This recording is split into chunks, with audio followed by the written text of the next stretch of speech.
Assalamualaikum warahmatullahi wabarakatuh. Izinkan memperkenalkan diri saya, Rizky Arifaldi Irawan, dari kelas 2A dengan NIM P17410231018 dari Prodi Diploma 3 Reka Medis dan Informasi Kesehatan jurusan Reka Medis dan Informasi Kesehatan di Poltekkes Kemenkes Malang. Pada kesempatan kali ini, untuk memenuhi UAS praktikum mata kuliah Perencanaan Unit Kerja Reka Medis, saya berperilaku sebagai Kepala Unit Kerja Reka Medis di RS Medika dalam Perencanaan Unit Kerja Reka Medis dengan optimalisasi sumber daya manusia, sarana prasarana, dan anggaran di Rumah Sakit Medika. Izinkan saya untuk memulai presentasi sebagai berikut. Perencanaan unit kerja Reka Medis dalam optimalisasi sumber daya manusia, sarana prasarana, dan anggaran di Rumah Sakit Medika. Saya, Kepala Unit Kerja Reka Medis, Rumah Sakit Medika sebagai berikut. Dalam kasus yang saat ini saya tangani, saya sebagai Kepala Unit Kerja Reka Medis di unit RS Medika menghadapi permasalahan hilangnya dokumen reka medis dari ruang filing. Rumah Sakit Medika merupakan rumah sakit tipe B dengan jumlah pasien yang stabil tiap bulan, serta bekerja sama dengan BPJS dan asuransi swasta. Saat ini hanya tersedia 2 petugas filing dari total 6 petugas reka medis yang sering lembur karena beban kerja yang tinggi. Menurut saya, selain sarana dan prasarana, khususnya fasilitas pendaftaran dan penyimpanan reka medis memerlukan pembaruan dan pemeliharaan. Selain itu, dibutuhkan perhitungan kapasitas rak untuk penyimpanan reka medis selama 6 tahun ke depan agar aman. Rumah Sakit Medika memiliki alamat di Jalan Kesehatan nomor 88 Kota Harmoni, Provinsi Sentosa dengan nomor telepon dan website sebagai berikut dengan status kepemilikan swasta dan layanan unggulan yang pertama rawat inap dan rawat jalan terpadu, yang kedua instalasi gawat darurat 24 jam, dan yang ketiga layanan citra diagnosis digital, lalu pusat rehabilitasi medik, kemudian yang terakhir klinik spesialis dan subspesialis. Kemudian data dan informasi penting perencanaan unit kerja reka medis yang saya butuhkan. Yang pertama adalah penambahan sumber daya manusia reka medis untuk efisiensi kerja. Yang kedua, sarana dan prasarana rak dan sistem pendaftaran perlu segera di maintenance. Kemudian yang ketiga, rak terbuka diperlukan untuk kebutuhan penyimpanan 6 tahun ke depan. Dan yang keempat atau yang terakhir, rencana strategis reka medis perlu disusun berdasarkan data beban kerja dan kondisi sarana dan prasarana. Kemudian, perencanaan sumber daya manusia. Dalam hasil perhitungan APK Kesehatan, kebutuhan ideal yang sudah ditemukan adalah 11 sumber daya manusia, di mana sumber daya manusia tersedia saat ini adalah 6 orang dan masih kekurangan 5 orang. Kemudian, tahap perencanaan analisis beban kerja, di mana tindak lanjut dari temuan ini yang pertama adalah pengajuan formasi tambahan ke manajemen rumah sakit untuk penambahan 5 sumber daya manusia. Dilanjutkan dengan prioritas rekrutmen difokuskan pada petugas filing karena beban lembur yang tinggi dan resiko kehilangan dokumen. Kemudian yang ketiga, rekrutmen dilakukan bertahap, dilakukan dengan ketersediaan anggaran dan kebutuhan operasional yang ada. Yang keempat, jika kebutuhan tidak dapat dipenuhi seluruhnya, dilakukan optimalisasi tenaga yang ada melalui distribusi tugas. Kemudian penyesuaian shift kerja dan penggunaan teknologi pendukung. Kemudian yang terakhir, setiap rekrutmen harus disertai dengan pelatihan, orientasi kerja, dan serta evaluasi kerja secara berkala. Kemudian tahap rekrutmen sendiri dalam kekurangan sumber daya manusia di RS Medika. Yang pertama adalah analisis jabatan dan uraian tugas, di mana menunjuk rincian jabatan dan tugas untuk posisi yang dibutuhkan seperti filing, assembling, coding, dan lain sebagainya. Kemudian dilanjutkan dengan penyesuaian kualifikasi dengan minimal diploma 3 reka medis dan memiliki STR aktif serta pengalaman lebih disukai. Kemudian 3, pengajuan formasi ke manajemen, di mana pengajuan permintaan penambahan formasi ke direktur rumah sakit dan bagian sumber daya manusia. Kemudian yang keempat dilanjutkan dengan pengumuman lowongan dapat dilakukan melalui website RS, kemudian sosial media, kemudian bekerjasama dengan instalasi pendidikan. Lalu yang kelima, seleksi administratif dan wawancara dengan proses seleksi berdasarkan kualifikasi dan kebutuhan unit. Dilanjutkan dengan pelatihan dan orientasi unit kerja rekam medis, penggunaan sistem informasi rekam medis, SOP rekam medis, dan etika kerja rumah sakit. Dan yang terakhir, dilanjutkan dengan monitoring dan evaluasi, dilakukan evaluasi kerja tenaga baru setelah 3 bulan masa percobaan.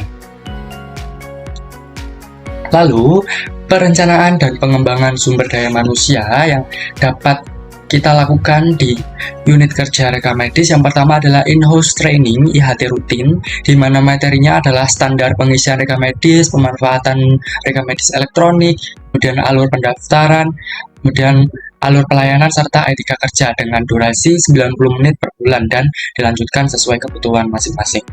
Yang kedua adalah pelatihan eksternal atau workshop, di mana pengiriman petugas ke pelatihan yang diselenggarakan oleh Ponmiki, Dinas Kesehatan, dan institusi pendidikan terkait manajemen RM dengan mutu akreditasi dan sistem informasi rumah sakit.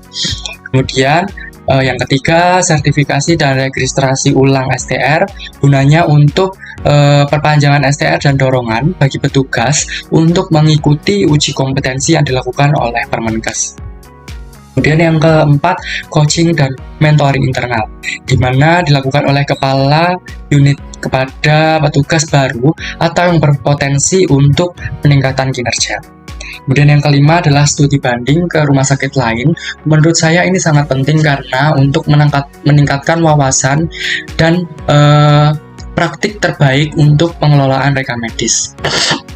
Yang keenam adalah pengembangan karir dan jenjang jabatan, di mana penyusunan jenjang karir fungsional berdasarkan kompetensi dan masa kerja. Kemudian yang terakhir, dilakukan evaluasi kinerja secara berkala, dilakukan setiap 6 bulan sekali, dan mengetahui perkembangan kebutuhan pelatihan selanjutnya. Kemudian kebutuhan SPO dalam pelayanan rekam medis atau pengelolaan unit kerja rekam medis.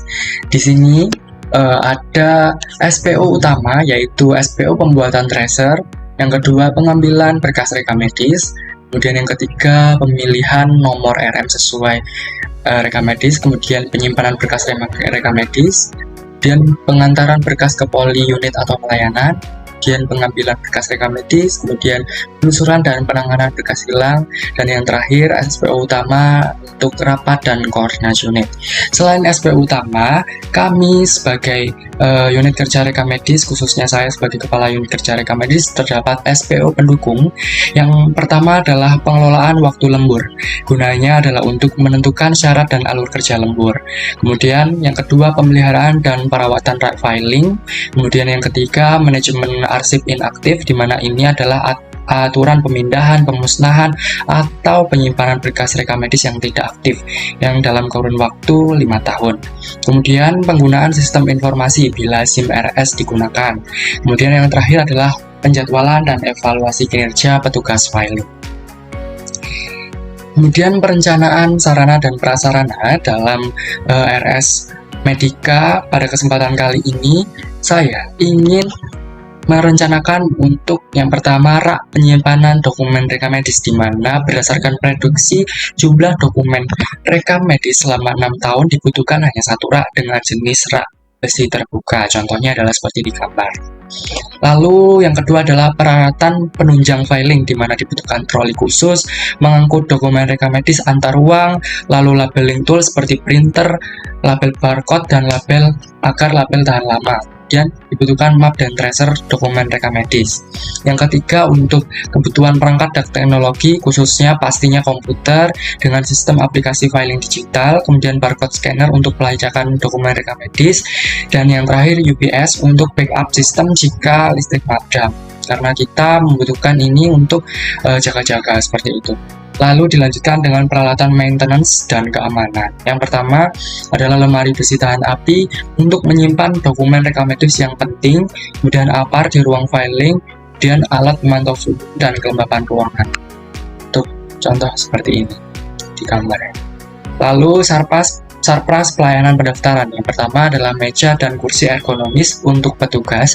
Menurut saya meja dan kursi ergonomi sangat penting karena untuk menunjang kinerja para petugas pendaftaran. Kemudian komputer yang terhubung ke SIM RS dan printer antrian. Kemudian yang terakhir, perbaikan dan pergantian sarkras lama adalah saya membutuhkan pergantian rak atau rak rusak yang tidak layak pakai, kemudian peningkatan AC dan ventilasi ruang filing, kemudian pembedahan kabel atau jaringan listrik yang sudah rusak. Seperti itu. Kemudian kebutuhan anggaran dalam 1 tahun, perencanaan sarana dan prasarana unit rekam medis selama 1 tahun ke depan, di mana sudah saya sebutkan tadi, kami membutuhkan rak DRM 1 rak, kemudian troli DRM adalah 2 unit untuk distribusi, kemudian komputer filing dan pendaftaran 3 unit, kemudian printer barcode dan label 1 set, kemudian 5 scanner dokumen sebanyak 2 unit, UPS 1 unit, lemari besi tahan api 1 unit, dan APAR 2 unit. Kemudian AC dan ventilasi ruang filing adalah 1 set untuk kestabilan suhu dan kelembapan. Kebutuhan anggaran dalam 1 tahun dengan estimasi kebutuhan anggaran selama 1 tahun yang sudah saya range adalah sebagai berikut. Dengan total estimasi anggaran adalah 65 juta rupiah dengan pengadaan rak DRM sebanyak 6 juta, pengembangan sumber daya manusia atau pelatihan sebanyak 10 juta, troli DRM sebanyak 4 juta, komputer filing dan pendaftaran adalah 22 juta, koordinasi dan rapat rutin adalah 3 juta, perbaikan dan perawatan sarpras adalah 4 juta, pengadaan alat dan teknologi scanner, UPS dan lain-lain tadi adalah 8 juta, kemudian pengadaan alat kemaran adalah 5 juta, dan pengadaan tracer map dan label adalah 3 juta. Total semua adalah 65 juta.